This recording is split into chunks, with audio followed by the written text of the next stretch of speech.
Hunting the Scharnhorst and Gneisenau as they carried out Operation Berlin was just one of the many tasks that had to be carried out by the Home Fleet under the command of Admiral Sir John Tovey. Tovey was a religious man who prayed each morning and night. A natural leader who inspired confidence in his subordinates, he was a man of conviction who refused to yield on matters when he felt he was in the right.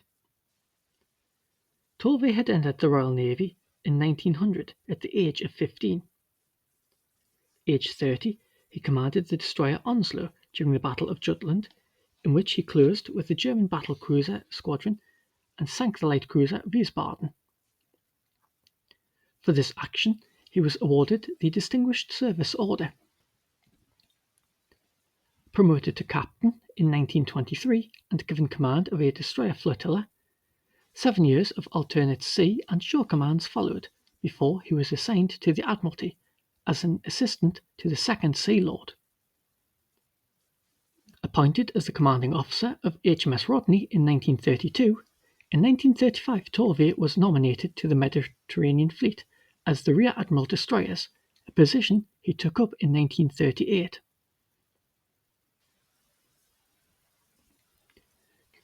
During the autumn of 1940, Prime Minister Winston Churchill relieved Admiral Sir Charles Forbes from the position of Commander-in-Chief, Home Fleet, wanting instead an individual who was a more aggressive commander to head up the Royal Navy's first line of defence in the British Isles.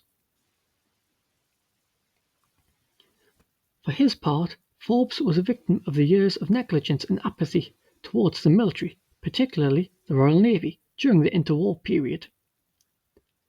While the Royal Navy was the most powerful in the world at the outbreak of the war, its fleet was aging. Naval arms limitation treaties had profoundly influenced capital shipbuilding programs during the interwar period. The Washington and London naval treaties led to a battleship holiday, during which the construction of new battleships was limited, although the Royal Navy was permitted to construct the first 2 treaty battleships, the Nelson class, capable of 23 knots and armed with 9 16-inch guns.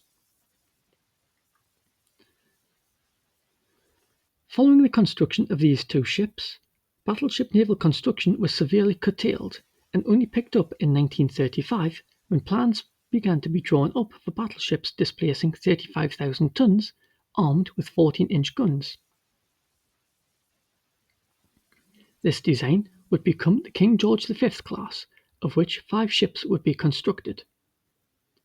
The King George V class would be the most modern battleships to see service with the Royal Navy during the Second World War.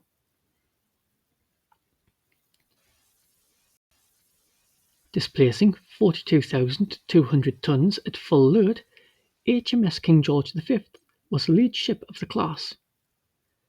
Laid down at the Vickers Armstrong Works in Newcastle upon Tyne, she was launched on the 21st of February 1939.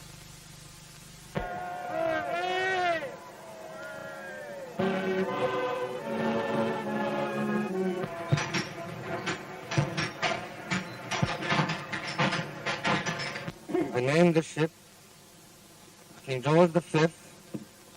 May God bless her and those who serve in her.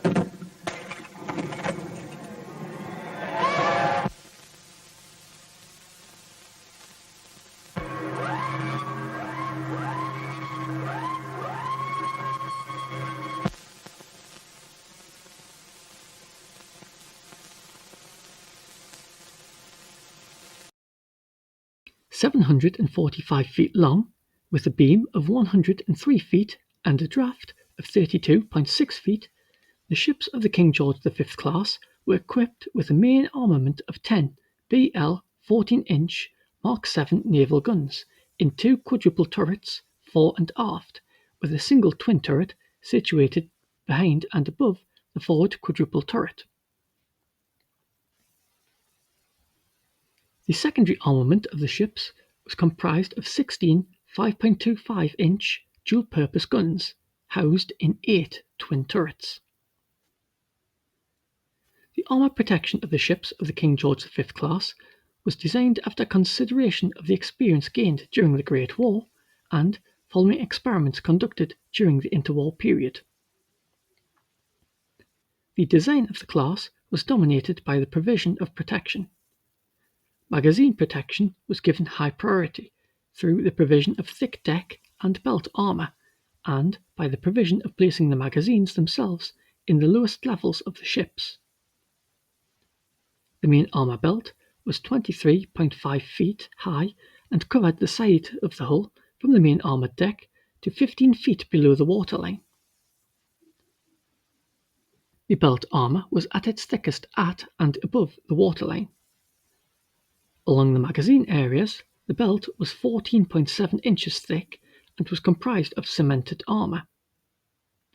Over the machinery spaces, the thickness of the belt decreased slightly to 13.7 inches.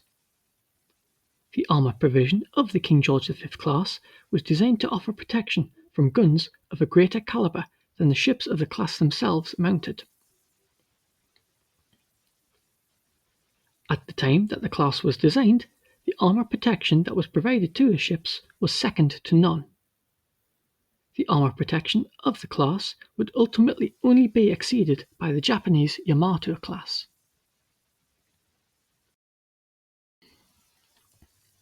Powered by Admiralty 3-drum boilers, the ships of the King George V class could attain a speed of 28 knots. Sailing at 10 knots, the ships had a range of 18,000 miles. For the Royal Navy's Home Fleet, its role in the war which broke out in Europe in September 1939 was to be different from that of the Grand Fleet almost a quarter of a century earlier. When the Second World War broke out, it was clear that there was to be no possibility of the large fleet actions, notably Jutland, on this occasion.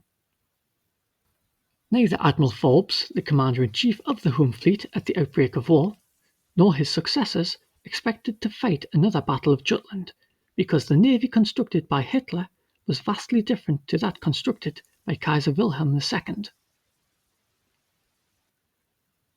The ships of the Kriegsmarine were not expected to challenge the Home Fleet to a duel of big guns. Under these circumstances, the role of the Home Fleet was to confront Germany's surface raiders whenever they put to sea. In the meantime, ceaseless patrolling of the sea lanes and convoy protection was undertaken.